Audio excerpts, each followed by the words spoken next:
خبریں آ رہی ہیں کہ ایک مرتبہ پھر امریکہ اور ایران مذاکرات کی میز پر بیٹھنے جا رہے ہیں۔ امریکن صدر نے دوبارہ جو ہے US کانگریس سے جا کے جنگ کے بڑھانے کی نہ درخواست کی اور نہ ہی اس کے لیے فنڈز مانگے ہیں۔ خطے کو دوبارہ اپنے ری بلڈ کرنا ہے، یہ ممکن نہیں ہے جب تک کہ ایک درینہ امن نہ آئے، اور درینہ امن کے لیے بہت ضروری ہے کہ جو فریم ورک آف ایگریمنٹ ہے وہ بھی 10 سے 15 سال کو ہوگا۔ ابھی اس وقت صورتحال ایسی ہے کہ دونوں نہ ایک دوسرے کے بغیر رہ سکتے ہیں، نہ دونوں ایک دوسرے کو چھوڑ سکتے ہیں، تو معاملات تو کسی نے طے کروانے ہیں تو ہم طے کروا رہے ہیں۔ اگر آتے ہیں تو بسم اللہ، لیکن اہم بات یہ ہے کہ ایگریمنٹ ہو جائے۔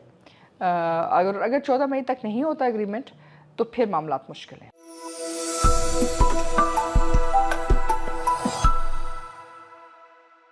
السلام علیکم ناظرین، آپ دیکھ رہے ہیں وی نیوز ایکسکلوسیو، اور آج ہمارے ساتھ مہمان ہیں ڈاکٹر ماریہ سلطان، جو کہ پاکستان کی نامور دفاعی تجزیہ کار ہیں اور ماہر بین الاقوامی امور ہیں، اور یہ ساسی یونیورسٹی کی ڈائریکٹر جنرل ہے۔ Thank you very much doctor صاحبہ، آپ نے آج ہمارے لیے وقت نکالا۔ ڈاکٹر صاحبہ، خبریں آ رہی ہیں کہ ایک مرتبہ پھر امریکہ اور ایران مذاکرات کی میز پر بیٹھنے جا رہے ہیں، اور بالخصوص جو چین کا دورہ کیا ہے ایران کے وزیر خارجہ نے، اس کے بعد سے چیزیں تیزی سے موو کر رہی ہیں۔ آپ کیا کہتی ہیں اس بارے میں؟ انشاءاللہ تعالیٰ میرے خیال سے بہتری کی خبر آئے گی، کیونکہ سب سے خوشائند بات تو یہ ہے کہ امریکن صدر نے دوبارہ جو ہے US کانگریس سے جا کے جنگ کے بڑھانے کی نہ درخواست کی اور نہ ہی اس کے لیے فنڈز مانگے ہیں۔ دوسری بات ظاہر ہے کہ یہ معاملات ایک دن یا 2 دن کے نہیں ہیں، اس کے پیچھے بہت سارے پیچیدہ معاملات ہیں، بالخصوص ایران کا واپس بین الاقوامی تیل کی تجارت میں واپس آنا، بین الاقوامی جو ایک طرح سے آپ کہہ سکتے ہیں باضابطہ طور پہ فائنینشیل سسٹم کے اندر واپس آنا، تو اس لحاظ سے کچھ معاملات تھے جو طے ہونے تھے، لیکن خوشائند بات یہی ہے کہ نہ صرف امریکہ لیکن ایران جو ہے وہ بھی سنجیدہ نظر آ رہے ہیں، اور ساتھ ہی ساتھ جو باقی علاقائی اور غیر علاقائی طاقتیں ہیں جو امن چاہتی ہیں وہ بھی پر امید ہیں۔ تو ہم بہت پر امید ہیں کہ انشاءاللہ تعالیٰ بہتری کی خبر ہوگی اس خطے کے لیے، دنیا کے لیے، اور سب سے بڑی بات یہ ہے کہ آپ واپس سے استحکام لانے میں کامیاب ہوں گے۔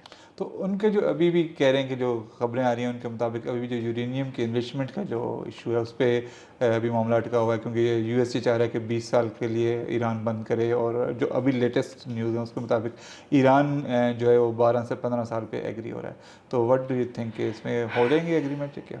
دیکھیں، یہ بہت کچھ ہے، یہ بہت زیادہ ہے، کیونکہ اس سے پہلے جو ایران ایگری کر رہا تھا JCPOA کے اندر وہ صرف 5 سال تک تھا، 3 سے 5 سال تک تھا، تو یہ کہ 3 سے 5 سال کے بجائے اگر وہ 10 سال پہ بھی ایگری کرتے ہیں تو یہ بھی بہت اہم ہے، اور اگر وہ 12 سے 15 سال کرتے ہیں تو اس لحاظ سے تو جو بھی خطے کے کوئی بھی معاملات ہیں، جو بھی خدشات ہیں وہ دور ہو جائیں گے۔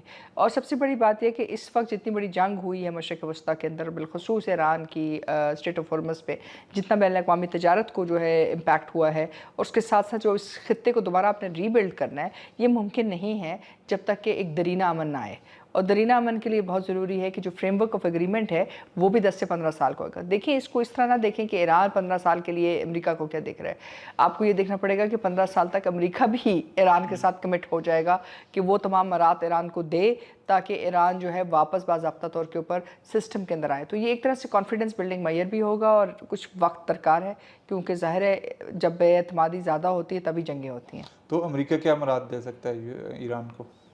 دیکھیں، امریکہ نے اس وقت ایران کے اوپر 17,000 سے نہیں بلکہ 19,000 سینکشنز لگائی ہوئی ہیں، اور 19,000 سینکشنز جو ہیں ایران کی ایویشن انڈسٹری پہ، آئل انڈسٹری کے اوپر، فائنینشیل سیکٹر کے اوپر، انفرادی طور کے اوپر ان کے گورننس پہ، ان کے اسٹیٹ آفیشلز کے اوپر، ہر طرح کی ان کے اوپر سینکشنز لگی ہوئی ہیں۔ اب یہ جو سینکشنز ہیں یہ UN کی سینکشنز نہیں ہیں، صرف امریکہ کی سینکشنز ہیں، کیونکہ جو JCPOA کا فریم ورک ہوا 2025 میں وہ ختم ہو چکا ہے، تو اس وقت اقوام متحدہ کی تمام سینکشنز ایران پہ ختم ہیں۔ یہ تمام سینکشنز امریکہ کی طرف سے ہیں، اور امریکہ کے بعد تھرڈ پارٹی پلیسمنٹ پروگرام کے اوپر ہے، یعنی کہ تھرڈ پارٹی سینکشنز بھی ہیں، یعنی کہ اگر امریکہ کہتا ہے کہ کوئی اور ملک بھی تجارت کرے گا ایران کے ساتھ تو وہ ان کے اوپر بھی سینکشنز لگائیں گے۔ تو ایک لحاظ سے امریکہ جب یہ سینکشنز اتارے گا تو ایران کا نہ صرف تیل کی انڈسٹری میں واپس وہ آئیں گے، ان کا فائنینشیل سسٹم کے اندر، سوئفٹ سسٹم کے اندر داخلہ واپس ہوگا، پھر ایران کی جو ایویشن انڈسٹری ہے وہ واپس ری بلڈ ہوگی۔ ایک لحاظ سے آپ یہ سمجھ لیں کہ ایران واپس جو انٹرنیشنل فائنینشیل آرڈر ہے جو امریکہ کے ساتھ اس وقت لنکڈ ہے اس کے اندر داخل ہو جائے گا، اور ایک بھرپور طاقت کے طور کے اوپر۔ تو یہ ایک چھوٹی بات نہیں ہے، ایک بہت بڑی بات ہے، اور ایک طرح سے ایک نئی ایرانین جو ہے آپ سمجھ سکتے ہیں کہ ایک نئی ایرانین لیز ہے جو اس وقت امریکہ کے ہاتھ میں، اور امریکہ کے اور ایران کے ہاتھ میں امریکہ کی